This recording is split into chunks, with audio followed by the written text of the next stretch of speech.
The wind in the Oregon wilderness didn't just blow. It hissed through the Douglas firs like a warning.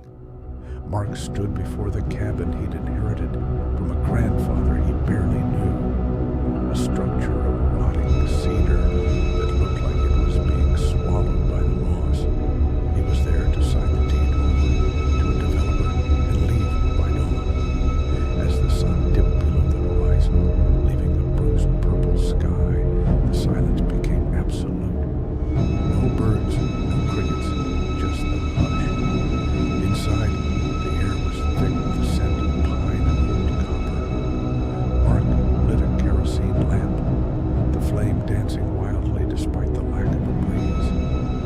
He sat at the heavy oak table, pen in hand, when he heard it. A rhythmic thud drag coming from the floorboards directly above him. "Hello?" Mark's voice cracked. The sound stopped. Then his phone buzzed. He stared at the screen. No service. Yet a call was coming through. The caller ID read, "Grandpa." With trembling fingers he answered. There was no breathing, only the sound of wet, tearing paper. Then a distorted rasp. "Don't look up, Marky. It hates being seen." Mark's blood turned to ice. He didn't want to, but his muscles moved of their own accord. He tilted his head. There, pressed against the ceiling rafters like a massive, pale insect, was a creature. It was bone-white, its limbs unnaturally long and multi-jointed, its face a smooth expanse of skin with no eyes or mouth, only two jagged slits for nostrils. It dropped. Mark bolted, slamming through the front door and sprinting into the suffocating fog. He reached his SUV, fumbling his keys until the engine roared to life.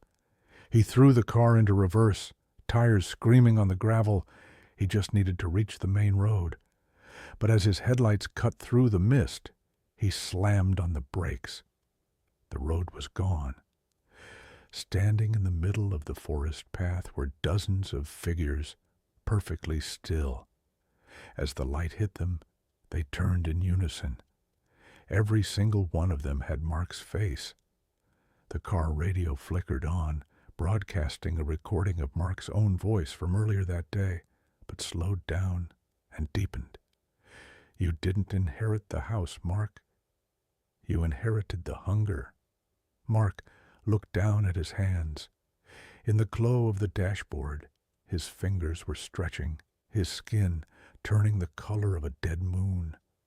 His jaw began to unhinge with a sickening pop, and as the figures in the mist took a step forward, Mark realized with a final, silent scream that the hush wasn't the absence of sound.